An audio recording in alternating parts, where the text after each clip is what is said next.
in 1996 or early 1997 when Kenneth and I played an open mic at the Starry Plow, and he was there. We were blown away, so he gave us his tape. Now, at the time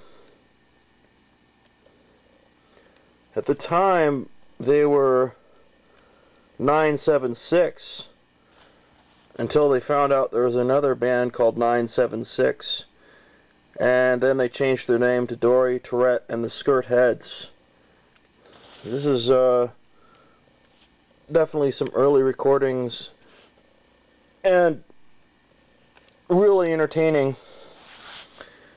Well, I don't know why I'm putting the phone number there, but obviously there wouldn't be a phone number anymore because they're not a current band. Dory passed on, and unfortunately, but this is what he called it. He was a teenager at the time, and it's very Dory-y. And it's just your basic TDK cassette. We were doing a lot of stuff along those lines at the time. See, okay, 1997, so my bad. It was 97 that we were doing the open mic and met him. Okay, that's that then. Hey. So hello, yeah. A bit about Cope. Cope started in early '96, but instead of being a three-piece band or four-piece band, what it was actually was Kenneth and I and Nan and I started playing music separately.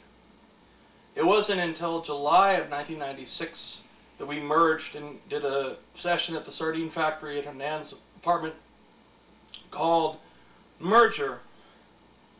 And even then we didn't start out playing together all that much. It wasn't until a little bit later, until towards the end of '96, that we all started recording and playing together. Other than Atman Pollution, all the songs on the Freedom to Breathe EP were basically Nan and I working with a friend of mine named Tom on drums, with the exception also of Subject Matter, which is Nan, Kenneth, and I. So yeah, basically the band started out being core, and because I just sort of jokingly said, oh, let's call it core, because I was talking to Kenneth and there was a rotting apple core on the table, because we had a long conversation, which we usually do. It lasted several hours, and an apple core isn't going to stay fresh while you're on the phone for like 4 hours. So basically, that's the deal with that. We discovered there was at least another band called Core. There's Eric Core, who's a really talented guy, and I support his music.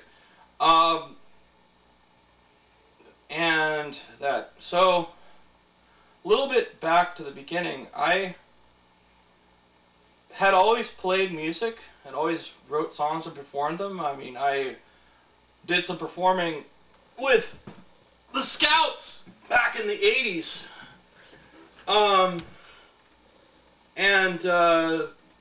I don't usually play these songs anymore, but this is my first hit. It's called Sex Queen. I was 16 years old and hit puberty and started really appreciating girls, and it went over really well with a bunch of pubescent guys who were also into chicks, and none were to be had for a while.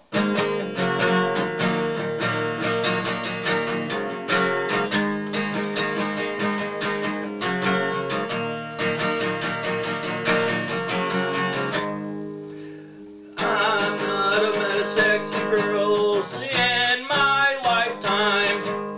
She's gonna be my sex queen a long, long time. I'm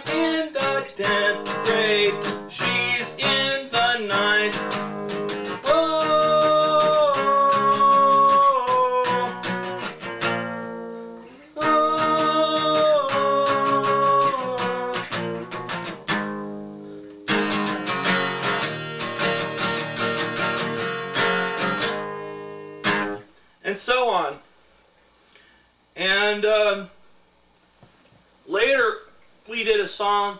We used to sing a song that basically went like 1891, 1891, 1891. Real life has just begun. Real life has just begun. Working on the railroad. I haven't sung the song in 20 years. So, you'll remember this tune.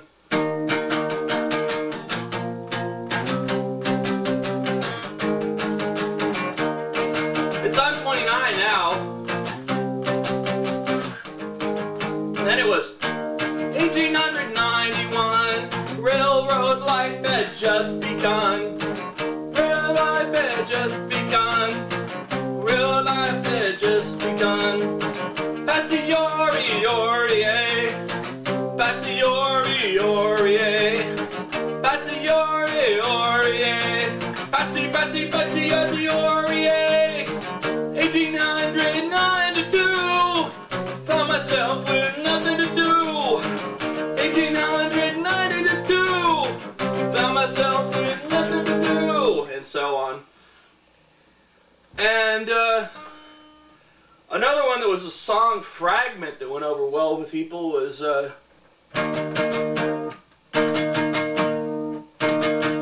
Broken Record, Broken Record. Now people may not remember records, but in 1986 there were a lot of them. Broken Record, Broken Record, Broken Record. Somebody moved the needle. Broken Record, Broken Record, Broken Record. Somebody move the needle. Broken record, broken record, broken record. Somebody move the needle.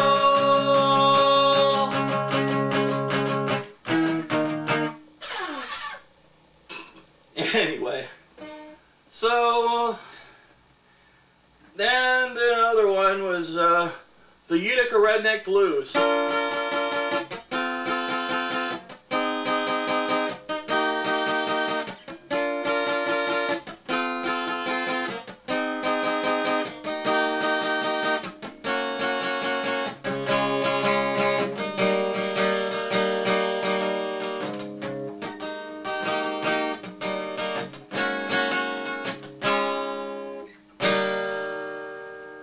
I haven't played these songs in years.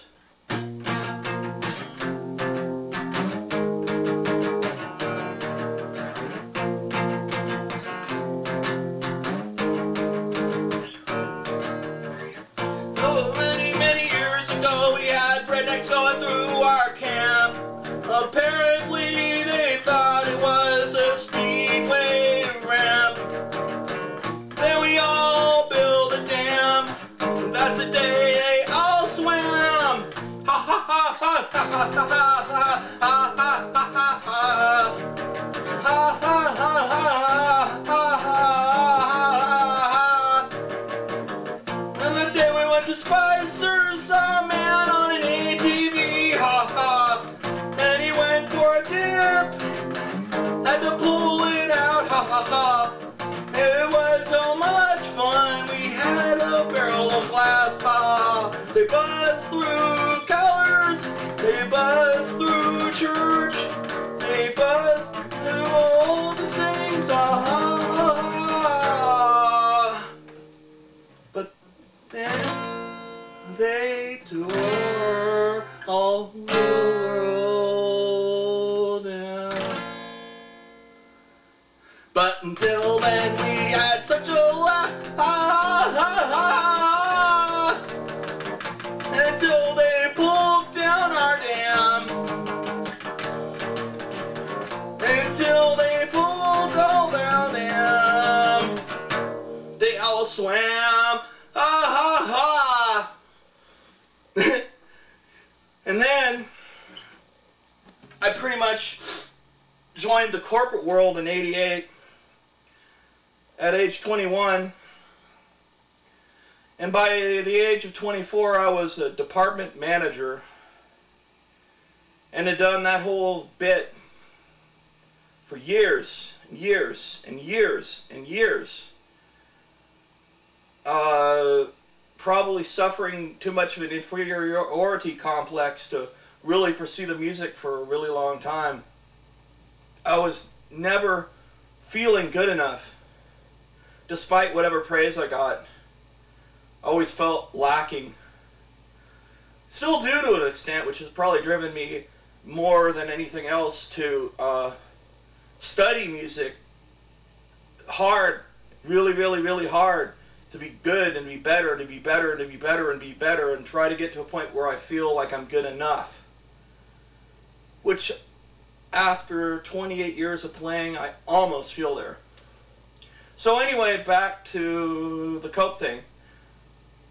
By 1996, I was just so mentally and physically drained psychologically from the soul-killing, mind-numbing world of corporate America. It's just awful. And was just dying to do something else. So I did acting for a while, and I really, really wanted to get back to my music. And when I just made the decision and was very happy that the people that called me were Kenneth and Nan. Kenneth had been in bands for a while. He had done various different things. There was Altamont and the Tonal Mat and various other things. I think one was called Snot Green Sea. He'd taken a retirement from music and originally planned to stay out of music, but, you know, I pulled him back in.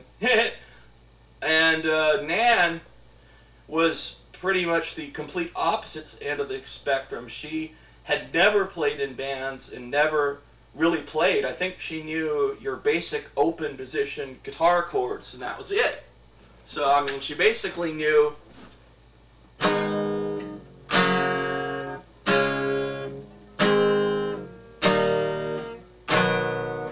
even these. And that's it. So with those chords, she wrote all her songs, which is cool. She had a great singing voice, still has, and is immensely talented. And I have nothing but praise to say about her and what she had to do musically and artistically. So that's that. And basically, you know, the reason why she left ultimately, I guess, had to do with her own personal life and her traumatic childhood. She basically did as best as she could, what she could, and decided to, I guess she retired from music, but we still talk every now and then. You know, I bear no animosity even though she left. Probably it was for the best in the long run, because the last 12 years without her have been very liberating and creative in their own right, and it's freed Kenneth and I musically to fully express what we are trying to do. She basically had different ideas of what she wanted to do musically than what Kenneth and I were doing. I mean, creative differences really is a cliche, but in that case it's true. She wanted to do short, fast punk songs and different kinds of stuff, and Kenneth and I wanted to do more experimental songs, do some cover songs, which she hated. The idea of love songs, which she didn't really want to do, and things like that. So it's just the way things worked out. I mean, she's doing her own life, and I hope she's happy in it, and that's that. And another sad note over the years, really sad note, it's been hard for me to deal with, is my friend Tom. We met when I worked at Kmart in 1988, and we'd always dreamed of being in a band together and playing together and performing together and you know, making it big and all that stuff. And we were kicking around names back in the 80s. So the hardest thing I ever had to do was, I mean, the hardest thing I ever had to do was kick him out. But I had to, because he was, it was just getting ugly. I mean, there was a side to him he'd never shown me before. I mean, this side to him that was just a little not right. I thought he was a little strange, but apparently he was just not right. And people that remember the incidents that happened publicly, and how humiliated he made me feel and betrayed, because I trusted him, and he broke my trust, and I felt kind of heartbroken. The song Roller Coaster, No Soap Opera, really is about that turmoil, and how much it hurt, and how much it hurt when Nan quit abruptly in 1998 without really giving a reason why. She just left and never came back, and it just and I'd always hoped we'd do a reunion or a jam together again, and it's not happened. So that's that, I guess. So the last 12 years have just been carrying on without her. I mean, music that I did early on, really early on, was I did some stuff with my brother, and was going to do some stuff with him, and some guitarists from his army days, and that fell through. And I jammed along with a couple of my brother's high school buddies, and that didn't really work out because they weren't really committed to it and serious like I was. I've always been a bit on the ambitious side, and especially when it comes to performing, I want to basically blow your mind when I play. That's it. I just want to blow your mind. I want to just put everything I have in there, every ounce that I have in me, out. Blood, sweat, tears, the whole thing. Everything in my heart. That's what I'm doing, man. Every time I pick up the guitar or bass, drums, play a note, record anything, it's sharing my heart with you and performing music that I love and hope that you do too. I played guitar in a metal band for a while, from 2000 to 2001. I played lead guitar in a hard metal band, and it was fun. It stretched me out musically in some ways. It made me a much better guitar player than I was beforehand. But musically, I was longing for really only what I found with Cope. Never found that magic with anyone else. I mean, they're beyond just friends. I mean, Kenneth and Robert are like brothers. I've known them a long time. I mean, I've known them for years. I've known Kenneth for 14 years. I've known Robert for a little over 12. I'm 42, so that's a big chunk of my life. I mean, I only know one other person longer than them, and they're great guys. I mean, they're great guys. I mean, we've never had the ugliness of a lot of bands. Never. We've had our ups and downs, arguments. We're brothers, man. You know how it is with family. But never hated each other. Always loved what we were doing. Really, we love each other, man. Nothing weird in that. But I mean, hey, we do. It's always, hey, what's up? Hug. Or hey, what's up? Shake hand. It's always a smile, man. Every time we see each other, it's always a smile. Hey. and that speaks volumes. I mean, I've sung in choirs, sung classical, sung jazz, sung all this blah blah blah. Even sang Christmas carols, serious Christmas carols, believe it or not, like the Carol of the Bells and stuff. I mean, I think that's kind of ironic considering the songs that Kenneth and I have done, uh, alternate Christmas wise. But so I find it funny actually that I'd stand there and sing at Ghirardelli Square the day after Thanksgiving, which is Black Friday in 1998. Deal with some cretins with they were picketing and showing these signs, God hates fags and all that stuff, which led to my song Bigots Die and I Laugh being written, which ended up being a part of the Matthew Shepard band because Kenneth was pissed about that. So things just sort of connect in weird kind of ways.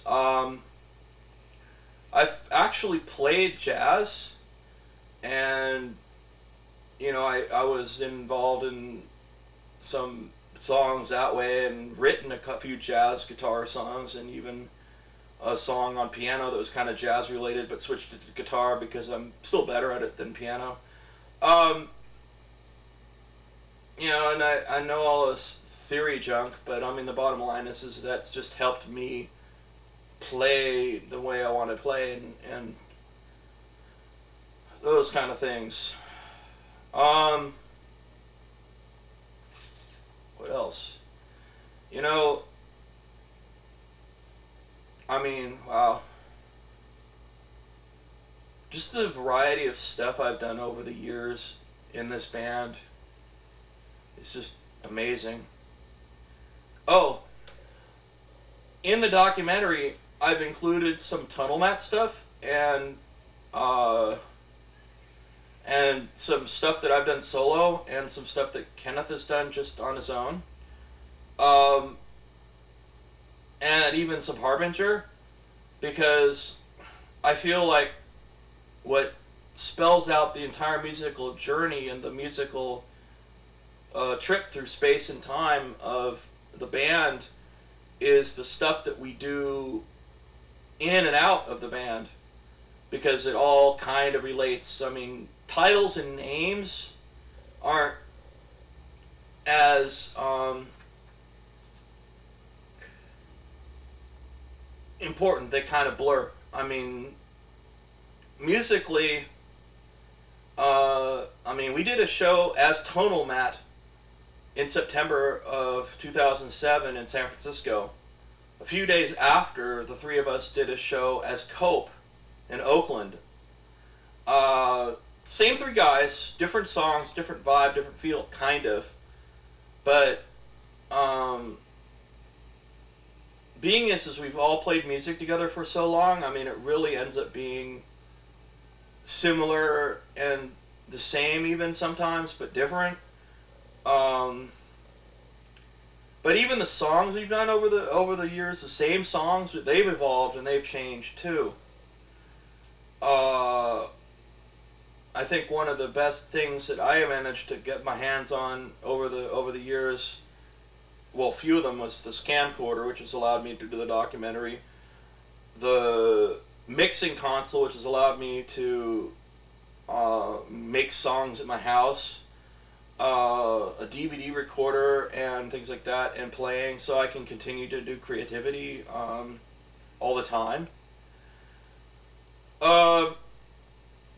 And that I honestly am more of the live performance guy. That's my thing. Kenneth is probably more about songwriting and stuff, although he's performed live a lot more lately than I have.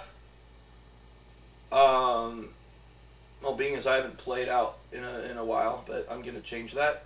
And Harbinger, I felt like that was important because Robert really hasn't ended up doing a lot of material with the band, and I mean, not for lack of us wanting him to. He just kind of has ended up becoming the drummer more than anything else, and that's fine. But uh, there's a lot more to him than that. There's a lot more depth. I mean, he ended up being the best fit as far as being a musician is concerned than the first two. I think I said that before. But because he hasn't shown or done all that much stuff in Cope, the stuff he has done has been great, like Hey Woodpecker and I Live in Occupied Territory and Sea, Tempest in a Teacup, Walk and Chew Come. But that's like a handful of songs, and he has been doing music for so long that I just felt like wouldn't be doing him any justice by not including Harbinger, a live performance of Harbinger, when they did their demo in the documentary, and that's why I did. And it was also a thing, a personal fun for him because his friend John, who is mostly known as a singer and frontman, played bass and sang with him. And I honestly just love the band. I just love his songs. I honestly just love the songs that Kenneth does. Honestly, am just a big fan at heart. And if I wasn't in a band with these guys, I'd still like hang out with them and listen to them play and talk to them and stuff. So that's the joy of being in this band, of being in this thing, is because I get to play music with people who make stuff that I respect and admire, and it's an honor that they respect and admire the stuff that I do. It's humbling. It's what it is.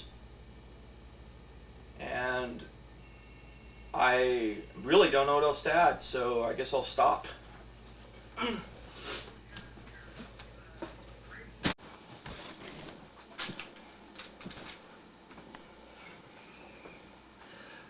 Well, anyway, when I started playing music with Cope, it felt like my second teenage, like being able to rejuvenate myself and be young again at age 28. Because basically I felt like I had wasted my actual youth being miserable in the corporate world. I mean, it made for such songs as Freedom, but I was hardly what you'd call happy. Anything but. So, it's not unprecedented though. I mean, the lead singer for UK Subs is significantly older than the rest of his band. I think he's about my parents' age. Anyway, so I started doing this whole thing to recapture my youth as much as anything else. I would not call it a midlife crisis because it was more of a midlife, let's find myself and get it together and find my joy and happiness, and to prove to myself and other people that you are never too old to pursue your dreams. The only time you are too old to do that is when you're actually physically dead. And I decided in my late 20s that I was going to spend the rest of my life doing what I wanted to and love it and live every moment of it. And when I got favorable responses from people that became friends, like John, Dan, and Vaughn,